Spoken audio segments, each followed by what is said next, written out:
My name is Sophie, and today I'm going to read Lily's Purple Plastic Purse by Kevin Henkes. This book is one of my favorites when I was little because my mom used to read it to me.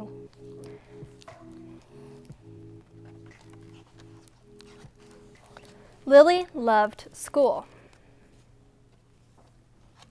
She loved the pointy pencils, she loved the squeaky chalk, and she loved the way her boots went clickety-clickety-click down the long, shiny hallways. Lily loved the privacy of her very own desk. She loved the fish sticks and chocolate milk every Friday in the lunchroom. And most of all, she loved her teacher, Mr. Slinger. Mr. Slinger was sharp as a tack. He wore artistic shirts. He wore glasses on a chain around his neck, and he wore a different colored tie each day of the week. "Wow," said Lily. That was just about all she could say. Wow. Instead of "Greetings, students," or "Good morning, pupils," Mr. Slinger winked and said, "Howdy." He thought that desks and rows were old-fashioned and boring. "Do you rodents think you can handle a semicircle?" And he always provided the most tasty snacks, things that were curly and crunchy and cheesy. "I want to be a teacher when I grow up," said Lily. "Me too," said her friends Chester and Wilson and Victor. At home, Lily pretended to be Mr. Slinger. "I am the teacher," she told her baby brother Julius. "Listen up." Lily even wanted her own set of deluxe picture encyclopedias. "What's with Lily?" asked her mother. "I thought she wanted to be a surgeon or an ambulance driver or a diva," said her father. "It must be because of her new teacher, Mr. Slinger," said her mother. "Wow," said her father. That was just about all he could say. Wow. Whenever the students had free time, they were permitted to go to the light bulb lab in the back of the classroom. They expressed their ideas creatively through drawing and writing. Lily went off it. She had a lot of ideas. She drew pictures of Mr. Slinger, and she wrote stories about him too. During sharing time, Lily showed her creations to the entire class. "Wow," said Mr. Slinger. That was just about all he could say. Wow. When Mr. Slinger had a bus duty, Lily stood in line, even though she didn't ride the bus. Lily raised her hand more than anyone else in the class, even if she didn't know the answer. And she volunteered to stay after school to clap erasers. "I want to be a teacher when I grow up," said Lily. "Excellent choice," said Mr. Slinger. One Monday morning, Lily came to school especially happy.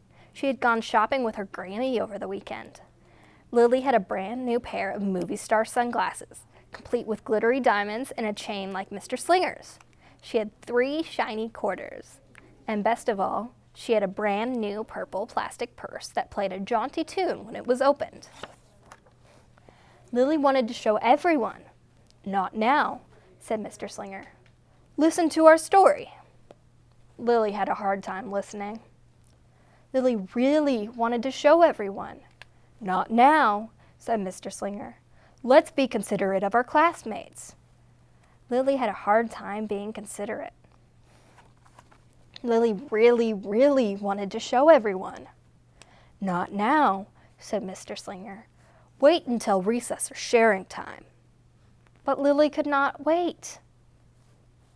The glasses were so glittery, the quarters were so shiny, and the purse played such nice music, not to mention how excellent it was for storing school supplies. "Look," Lily whispered fiercely. "Look, everyone! Look what I've got!" Everyone looked, including Mr. Slinger. He was not amused. "I'll just keep your things at my desk until the end of the day," said Mr. Slinger. "They'll be safe there, and then you can take them home." Lily's stomach lurched. She felt like crying. Her glasses were gone. Her quarters were gone. Her purple plastic purse was gone. Lily longed for her purse all morning. She was even too sad to eat the snack Mr. Slinger served before recess. That afternoon, Lily went to the light bulb lab. She was still very sad. She thought, and she thought, and she thought. Then she became angry. She thought and she thought and she thought some more. And then she became furious. She thought and she thought and she thought a bit longer. And then she drew a picture of Mr. Slinger. Right before the last bell rang, Lily sneaked the drawing into Mr. Slinger's book bag. When all the students were buttoned and zipped and snapped and tied and ready to go home, Mr. Slinger strolled over back to Lily and gave her her purple plastic purse back. "It's a beautiful purse," said Mr. Slinger. "Your quarters are nice and jingly, and those glasses are absolutely fabulous. You may bring them back to school as long as you don't disturb the rest of the class." "I do not want to be a teacher when I grow up," Lily said as she marched out of the classroom. On her way home, Lily opened the purse. Her glasses and quarters were inside, and so was a note from Mr. Slinger. It said, "Today was a difficult day. Tomorrow will be better." There was also a small bag of tasty snacks at the bottom of the purse. Lily's stomach lurched. She felt like crying. She felt simply awful. Lily ran all the way home and told her mother and father everything. Instead of watching her favorite cartoons, Lily decided to sit in the uncooperative chair. That night, Lily drew a new picture of Mr. Slinger and wrote a story about him too. Lily's mother wrote a note, and Lily's father baked some tasty snacks for Lily to take to school the next day. "I think Mr. Slinger will understand," said Lily's mother. "I know he will," said Lily's father. The next morning, Lily got to school early. "These are for you," Lily said to Mr. Slinger, "because I'm really, really, really, really, really, really, really, really, really, really, really, really, really, really, really, really, really sorry." Mr. Slinger read the story, and he looked at the picture, and he read the note, and he sampled the snacks. "Wow," said Mr. Slinger. That was just about all he could say. "Wow, what do you think we should do with this?" asked Mr. Slinger. "Could we just throw it away?" asked Lily. "Excellent idea," said Mr. Slinger. During sharing time, Lily demonstrated the many uses and unique qualities of her purple plastic purse, her shiny quarters, and her glittery movie star sunglasses. And then she did a little performance using them as props. "It's called interpretive dance," said Lily. Mr. Slinger joined in. "Wow," said the entire class. That was just about all they could say.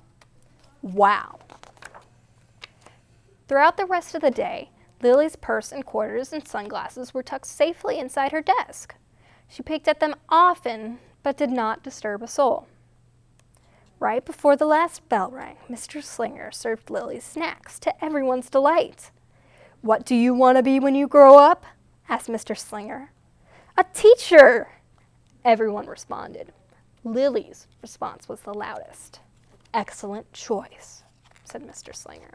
As the pupils filed out of the classroom, Lily held her purple plastic purse close to her heart. And Mr. Slinger was right. It had been a better day. Lily ran and skipped and hopped and flew all the way home. She was so happy. And she really did want to be a teacher when she grew up. That is, when she didn't want to be a dancer or a surgeon or an ambulance driver or a diva or a pilot or a hairdresser or a scuba diver.